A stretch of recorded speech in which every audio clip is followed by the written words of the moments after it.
नमस्कार, अभिवादन स्वीकार करें। मैं रेशमा शेट्टी स्वागत करती हूँ आप सभी का हमारे चैनल पारिक प्रेजेंटेशंस के दांडेली दैनिक समाचार पर। आज तारीख है 2 जुलाई, वार गुरुवार। तो चलिए शुरू करते हैं आज के समाचार। नमस्कार, मैं माया केकरे।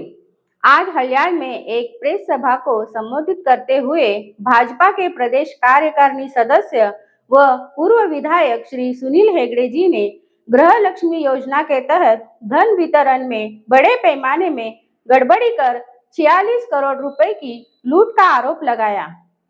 हरियाणा एमएलए को क्रेडिट बयसुತ್ತೆ। हरियाणा एमएलए स्वतः ಹೋಗಿಲ್ಲ, ಕಾಲ್ ನಡಿಲಿಕ್ಕೆ ಅದು ಗ್ಯಾರಂಟಿ ಕಾರ್ಡ್ ಕೊಂಡು ಮನೆ ಹೋಗ್ಯ।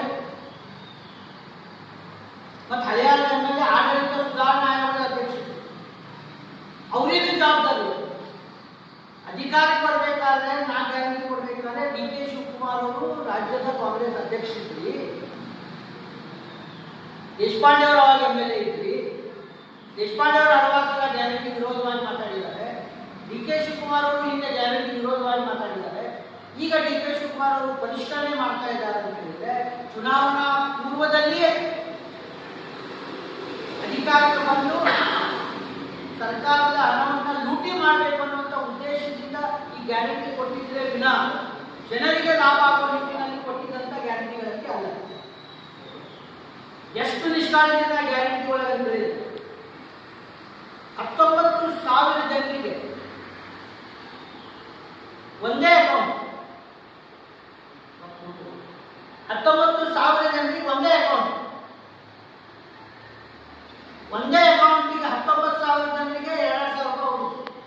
ಯಾವಾಗ 1 ತಿಂಗಳಲ್ಲಿ ಗ್ಯಾರಂಟಿ ಶುರು ಆಗಿ 19,000 ಜನರಿಗೆ ಡಬಲ್ ಪೇಮೆಂಟ್ ಆಗಿದೆ. ಸದಾ 40 ಕೋಟಿವರೆಗೂ ಡಬಲ್ ಪೇಮೆಂಟ್ ಆಗಿದೆ. 46 ಕೋಟಿ ದುಡ್ಡು ಏನೂ ದಾಖಲಾತಿಗಳಿಲ್ಲದೆ ಜಮಾ ಆಗಿದೆ. ಬೀದರ್ ಇವತ್ತು ಖರ್ಗೆ ದೊಡ್ಡವರು ಮಾತಾಡ್ತಾರೆ, ಖರ್ಗೆ ಅವರ ತವರಲ್ಲಿ 9,156 ಸತ್ತವರ ಅಕೌಂಟಿಗೆ ದುಡ್ಡು ಜಮಾ ಆಗಿದೆ. ಸತ್ತೋಗ್ಯಾರು. ಇಡೀ ಕರ್ನಾಟಕ ರಾಜ್ಯದಲ್ಲಿ 1,65,000 ಜನ ಮೃತರ ಅಕೌಂಟಿಗೆ ದುಡ್ಡು ಜಮಾ ಆಗಿದೆ, ರೆಕಾರ್ಡ್ ಮಾಡಿಲ್ಲ ಆಲ್ರೆಡಿ.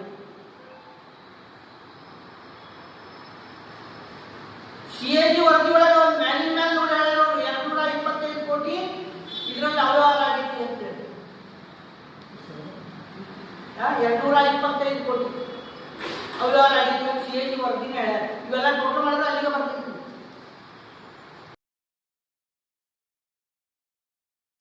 कर्नाटका सरकार के आदेश के अनुसार दांडेली हेस्कॉम ने सभी गृह ज्योति लाभार्थी से संपर्क कर सारे दस्तावेज पुनः निरीक्षण करने का कार्य कर रही है। इसी संबंध में आज दांडेली हेस्कॉम के एईई ने क्या कहा, आइए सुनते हैं। ಎಲ್ಲರಿಗೂ ನಮಸ್ಕಾರ.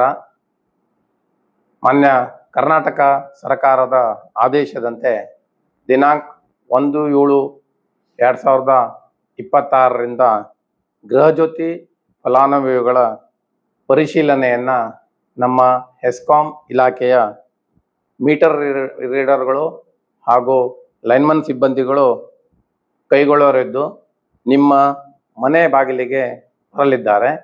ಕಾರಣ ನಾನು ಈ ಕೆಳಗೆ ತಿಳಿಸಿದ ದಾಖಲೆಗಳನ್ನು ತಮ್ಮಲ್ಲಿ ಇಟ್ಟುಕೊಳ್ಳಲು ವಿನಂತಿಸುತ್ತೇನೆ. ಮೊದಲನೇದಾಗಿ Aadhaar card, voter I D, ration card, PAN card, ಜಾತಿ ಪ್ರಮಾಣ ಪತ್ರ, ಅದರಲ್ಲಿ ಆರ್ ಡಿ ನಂಬರ್ ಅವಶ್ಯಕವಾಗಿರುತ್ತದೆ, ಪಾಸ್ಪೋರ್ಟ್ ಸೈಜಿನ ಫೋಟೋ ಹಾಗೂ ಬಾಡಿಗೆ ಒಪ್ಪಂದದ ಕರಾರು ಪತ್ರ. ಕೇವಲ ಟ್ಯಾಕ್ಸ್ ತುಂಬುವವರು ಪಾನ್ ಕಾರ್ಡ್ ಅವಶ್ಯಕವಿರುತ್ತದೆ. ಅದೇ ರೀತಿ ನಾವು ಗ್ರಾಹಕರಿಗೆ ಈ ರೀತಿಯ ಮಾಹಿತಿಯೊಂದಿಗೆ ಗ್ರಾಹಕರ ಎಲ್ಲ ಅವರ ವಿದ್ಯುತ್ ಸರಬರಾಜು ಕಂಪನಿಯ ಹೆಸರು ಹಾಗೂ ಫಲಾನುಭವಿಯ ಆಧಾರ್ ಸಂಖ್ಯೆ, ಗೃಹ ಜ್ಯೋತಿ ಸಂಖ್ಯೆ ಹಾಗೂ ಪಡಿತರ ಚೀಟಿ ಇವೆಲ್ಲದರ ಮಾಹಿತಿಯನ್ನು ನಾವು ಈ ಫಾರ್ಮ್ನಲ್ಲಿ ಭರ್ತಿ ಮಾಡಿ ಒಂದು ಫಾರ್ಮನ್ನು ಗ್ರಾಹಕರಿಗೂ ಸಹ ನೀಡಲಿದ್ದೇವೆ. ನಮ್ಮ ಮೀಟರ್ ರೀಡರ್ಗಳು, GVPಗಳು ಹಾಗೂ ಎಲ್ಲ ಸಿಬ್ಬಂದಿಗಳಿಗೆ ಕೆಲಸದಲ್ಲಿ ಗ್ರಾಹಕರು ಸಹಕರಿಸಲು ವಿನಂತಿಸಿದೆ. ಬೆಳಗ್ಗೆಯಿಂದ ಸಾಯಂಕಾಲದವರೆಗೂ ನಾವು ಈ ಫಲಾನುಭವಿಗಳ ಪರಿಶೀಲನಾ ಕಾರ್ಯಕ್ರಮವನ್ನು ಹಮ್ಮಿಕೊಂಡಿದ್ದು, ನಮಗೆ ಗ್ರಾಹಕರು ಸಹಕರಿಸಿದಲ್ಲಿ ನಾವು ಇನ್ನೂ ಉತ್ತಮ ಸೇವೆಯನ್ನು ನಿಮಗೆ ಕೊಡಲು ಸಿದ್ಧರಿದ್ದೇವೆ ಅಂತ ನಾನು ತಿಳಿಯಬಯಸುತ್ತೇನೆ. ಒಮ್ಮೆ ಮನೆಯ ಲಾಕ್ ಏನಾದರೂ ಇದ್ದರೆ ಪುನಃ ಬರುತ್ತೇವೆ.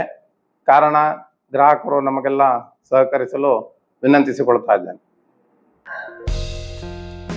पिछले वीडियो में हमने आपसे जो सवाल पूछा था उसका सही जवाब है इम्पोर्टल जेली फिश। कमेंट्स में जवाब देने वाले हैं शैला सुतार, चंद अक्का, प्रभावती तड़ेकर, योगेश कदम, शानूर मनियार, गायत्री नीलेश पाटिल, बशीर दुंडसी कुंदापुर, प्रवीण मिश्रा, देवानंद सडेकर, शंकर पाटिल, बसवराज कटगेरी और मुख्तियार सामरानी। आज का सवाल, भारत ने पोलियो मुक्त देश कब घोषित किया था? कमेंट्स में जरूर बताइए। अंत तक हमसे जुड़े रहने के लिए धन्यवाद। कल फिर मुलाकात होगी हमारी इसी चैनल पारिक प्रेजेंटेशंस पर। स्वस्थ रहो, मस्त रहो।